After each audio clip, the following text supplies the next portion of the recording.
Okay, in this module we will study about diffraction due to plane diffraction grating या plane transmission grating.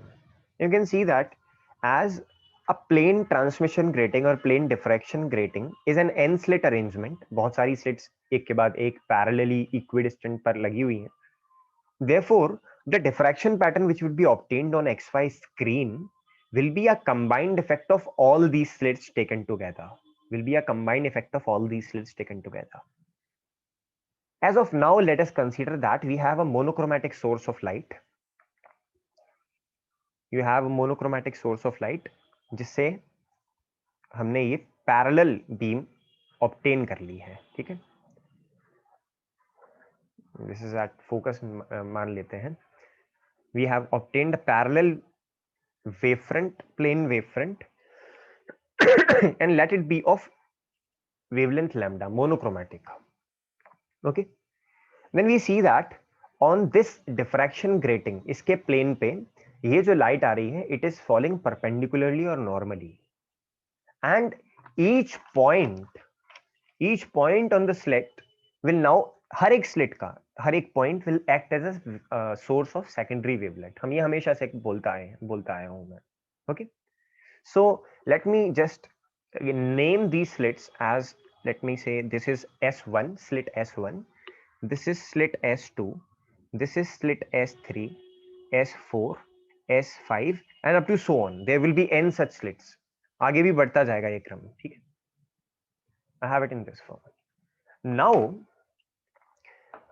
E मानते हैं slit of width of slit and D मानते हैं separation distance. तो आप जानते हैं कि grating element हो जाएगा E plus D, means total distance between या total length of slit as well as of, जब ये मान लीजिए ये slit है और ये opaque है, तो हम ये बोल रहे हैं ये टोटल जो है E plus D है ग्रेटिंग एलिमेंट. आप ऐसे भी कंसीडर कर सकते हैं. कई लोग इसको ऐसे भी कंसीडर करते हैं कि दूसरी स्लिट ले ली और इन दोनों का हाफ हाफ ले लिया, half of the upper slit and half of the lower slit, फिर इसे कहा कि ये हमारा ग्रेटिंग एलिमेंट है E plus D. You can take either way. तो हमारा grating element is given as E plus D. Okay, so मान लेते हैं कि जो पॉइंट S1, S2, S3 है वो मिडिल ऑफ द स्लिट्स में है. तो ये मिडिल ऑफ द स्लिट्स में है. I am considering it that these points are on the middle of these slits. तो इसको और छोटा सा बना देते हैं because S1, S2, S3 are all middle of the slits. Now ray which is going from S1L to P and the ray which is going from S2L to P, या इस तरीके से यहां से जो जाएगी, इन दोनों में पाथ डिफरेंस होगा because of an angle of inclination at theta.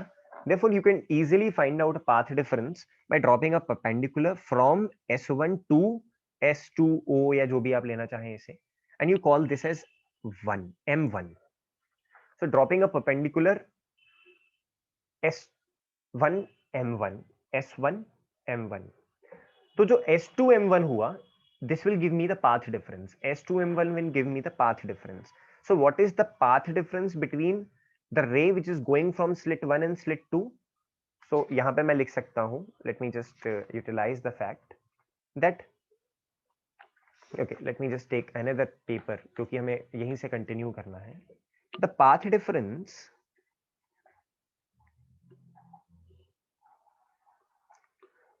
difference between waves from S1 and S2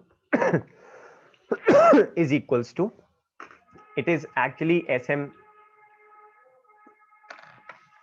S1 S2 sin theta. इसे हम लिख सकते हैं E plus D sin theta, if ये थीटा इंक्लिनेशन पर है तो.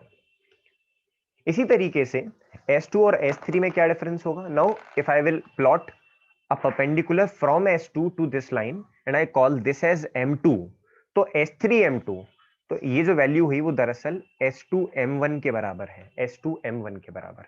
इसी तरीके से S3 M2 क्या होगा? It will also be equals to E plus D sin theta. देख लीजिए ग्रेटिंग एलिमेंट चेंज नहीं हुआ है, इंक्लिनेशन वही का वही है, थीटा. इसी तरीके से S3 M, it was M1, तो S2 M1, S3 M3 होगा, तो अब ये जो डिस्टेंस S4M3 है, it will also be equals to what, E plus D sine theta equals to E plus D sine theta equals to S4M3। तो consecutive slits में आप देखते जा रहे हैं S1 स्लिट से S2 स्लिट में कितना difference, E plus D sine theta. S2 slit से S3 वाली में कितना part difference, E plus D sine theta. S3 से S4 में E plus D sine theta. तो इस तरीके से if you would move on and you will come on to the NH slit, then you will have mn-1, क्योंकि हम ऐसे ही ले रहे हैं, तो it will also be equals to E plus d sin theta. It will also be equals to E plus d sin theta. तो corresponding phase difference क्या हो जाएगा, पाथ डिफरेंस अगर ये है तो corresponding phase difference बस 2 पाई बाय लैम्डा से मल्टीप्लाई करना होता है। corresponding phase difference will be हर एक केस में 2 pi by lambda excuse me E plus d sin theta. Okay. Now what we will utilize the fact or the theory of our supplementary n harmonic oscillations वाली या n harmonic vibrations वाली, कि अगर आपके पास constant phase differences वाली ऐसी source है जिसमें एम्पलीट्यूड सेम रहता है लेकिन हर एक के बाद कॉन्सिक्यूटिवली कांस्टेंट फेज डिफरेंस चेंज होता है, वो फेज डिफरेंस यहाँ पे हमने निकाल लिया 2 pi by lambda E plus D sine theta. तो I have n such sources, इन n सोर्सेस का resultant will be at P। तो अगर मेरे पास केवल एक ही स्लिट होती, if I was having only one slit, तब हमारे पास जो आंसर आया था वो था a sin alpha upon alpha. I hope you remember that, a sin alpha upon alpha, okay, r जिसको हमने बोला था केवल एक स्लिट की वजह से। Now first of all what I would check is कि मान लेते हैं जो हमने पहले डेल्टा माना था ना, that we have a delta phase difference between n harmonics, इसको मैं कंसीडर कर रहा हूं 2 बीटा से। I am considering the phase difference to be 2 beta.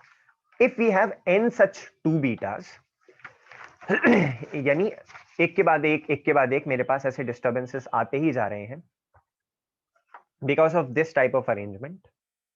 एक की वजह से जो पाथ डिफरेंस या फेज डिफरेंस आया है, I am calling this as 2 beta, फिर इसकी वजह से 2 बीटा, फिर इसकी वजह से 2 बीटा, फिर इसकी वजह से, ऐसे n टाइम्स 2 बीटा आएगा हमारे पास। तो जो रिजल्टेंट का फॉर्मूला होता है वो होता है r which is the resultant due to first या 1 sign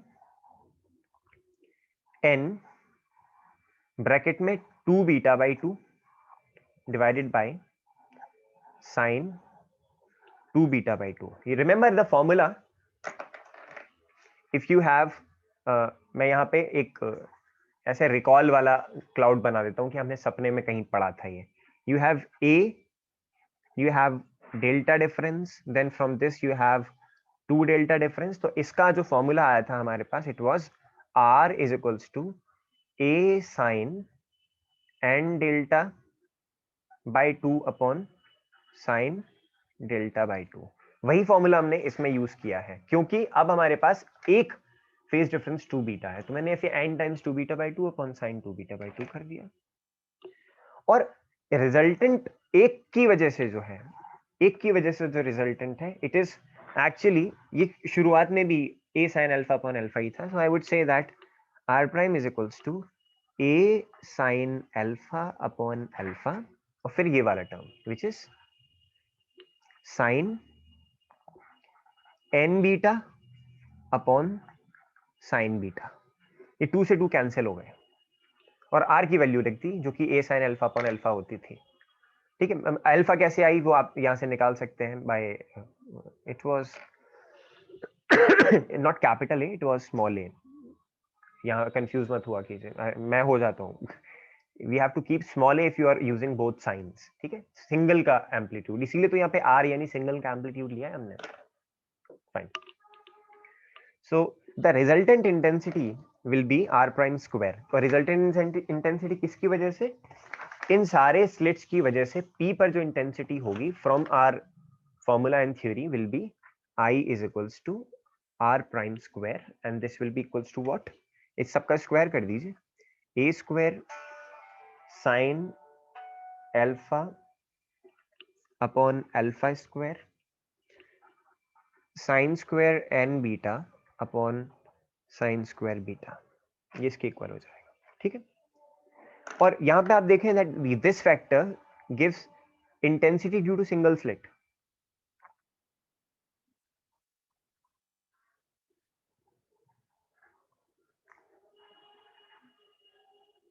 gives intensity due to single slit. और देखिए ये वाला फैक्टर जो है ना, sine square n beta, sine square n beta, तो साइन की वैल्यू मैक्सिमम 1 हो सकती है, तो साइन स्क्वायर की वैल्यू मैक्सिमम 1 हो सकती है। तो this factor in itself can be sometimes greater than 1। क्यों? क्योंकि हमें पता नहीं है ना ये बीटा क्या होगा। तो ये बहुत ज्यादा बड़ा फैक्टर भी हो सकता है, बहुत छोटा फैक्टर भी हो सकता है। तो अब जो गवर्निंग टर्म है हमारे पास, जो गवर्निंग टर्म है वो है sine square n beta upon sine square beta, which gives the intensity due to interference from n slits. तो ये तो हो गई intensity due to diffraction from one slits. अब इन वन स्लिट, एक स्लिट दूसरी स्लिट तीसरी स्लिट की वजह से यहां इंटरफेरेंस भी होगा पी पॉइंट पे, उसकी intensity will be govern by this term sine square n beta upon sine square beta. Okay, अब क्या कंडीशंस ऑफ मैक्सिमा होंगी, क्या कंडीशन ऑफ मिनिमा होंगी, this we would see in the next part of the video.